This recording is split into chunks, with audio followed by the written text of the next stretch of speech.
அன்பானவர்களே, அஸ்ஸலாமு அலைக்கும்.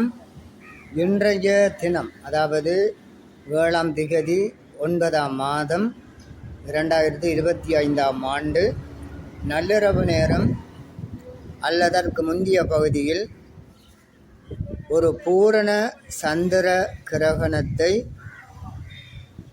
உலகின் பெரும்பாலான பிரதேசங்களில் மக்கள் காணக்கூடியதாக இருக்கும் என்ற செய்தியினை நாங்கள் ஊடகங்கள் மூலமாக பார்க்கின்றோம். குறிப்பாக ஸ்ரீலங்காவிலே முழுமையாக இந்த தோற்றப்பாட்டினை, வானிலை தெரியக்கூடிய பல வகையான தோற்றப்பாடுகளிலே இதுவும் ஒன்று.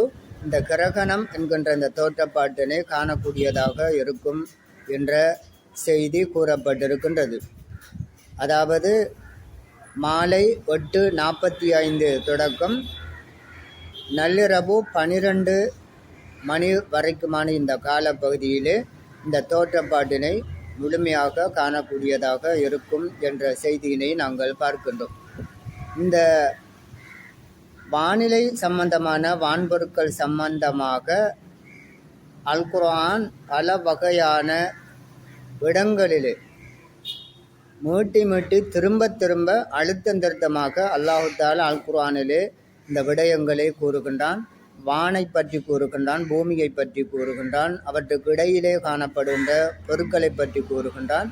அவை அனைத்தும் தம்முடைய கட்டுப்பாட்டிலேயே, தம்முடைய பார்வையிலேயே, தங்களுடைய நாட்டத்திலேயே நடைபெறுவதாக அல்லாஹு தஆலா கூறுகின்றான். ஒவ்வொரு கிரகங்களும், ஒவ்வொரு நட்சத்திரமும், ஒவ்வொரு வான்பொருளும் அவற்றுக்குரிய பாதையிலே நீந்தி செல்வதாக அல்லாஹு தஆலா அல் குர்ஆனிலே கூறுகின்றான்.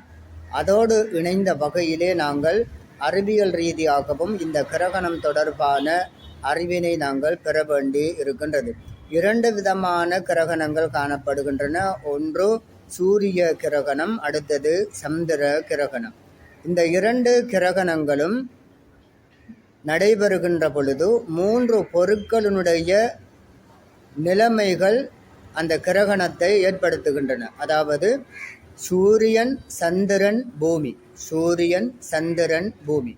சூரியனும் சந்திரனும் பூமியும் ஒரு நேர்கோட்டில் வருகின்ற பொழுது ஒன்று சூரிய கிரகணம் ஏற்படும் அல்லது சந்திர கிரகணம் ஏற்படும். சூரியனுக்கும் பூமிக்கும் இடையிலே சந்திரன் வருகின்ற பொழுது அது சூரிய கிரகணமாக இருக்கும். இந்த காலப்பகுதியிலே, இந்த நேர்கோட்டு நிலைமையிலே பூமியிலே வாழக்கூடியவர்களுக்கு சூரியனை பார்க்க முடியாத நிலைமை ஏற்படும். பகல் நேரத்திலே தான் சூரிய கிரகணம் ஏற்படக்கூடியதாக இருக்கும் என்பதனை நாம் விளங்கி கொள்வது கடினமான விடயம் அல்ல. பகல் நேரத்திலே பூமியிலே காணப்படக்கூடிய ஒருவருக்கு சூரியன் மறைக்கப்படுகின்ற நிலைமையை சூரிய கிரகணம் என்று சொல்லுகின்றோம். அப்போ அந்த நேரத்தில் என்ன நடைபெறுகின்றது என்று சொன்னால், சூரியனுக்கும் பூமிக்கும் இடையிலே சந்திரன் வரும், ஒரு நேர்கோட்டிலே வரும். சந்திரனுடைய நிழல் பூமியின் சில பகுதிகளிலே விழுவதன் காரணமாக பூமியிலே இருக்கக்கூடியவர்களுக்கு அந்த நேரம் சூரியன் தெரிய வேண்டிய நேரமாக அவர்களுக்கு இருக்கும். ஆனால் சூரியன் மறைக்கப்படும். இதனையே சூரிய கிரகணம் என்று சொல்லப்படுகின்றது. அதே போன்று மற்றைய கிரகணம் சந்திர கிரகணம் என்று சொல்லப்படுகின்றது. இந்த நேரத்திலும் சூரியனும் பூமியும் சந்திரனும் ஒரு நேர்கோட்டிலே வரும். அதாவது இரவு நேரத்திலே தான் இந்த தோற்றப்பாடு வானிலே இடம்பெறக்கூடிய வாய்ப்பு இருப்பதனை நாங்கள் விளங்கிக் கொள்ளலாம். சூரியனுக்கும் சந்திரனுக்கும் இடையிலே பூமி வருகின்ற பொழுதுதான் இந்த சந்திர கிரகணம் ஏற்படுகின்றது. அதாவது பூமியிலே இருப்பவர்களுக்கு அந்த நேரம் சந்திரன் தெரிய வேண்டிய நிலைமை உண்மையிலேயே இருக்கும். ஆனால் சந்திரன் சில மணி நேரத்துக்கு மறைக்கப்படுகிறது. ஏன் மறைக்கப்படுகிறது என்று சொன்னால், சூரியனுக்கும் சந்திரனுக்கும் இடையிலே பூமி வருகின்றது.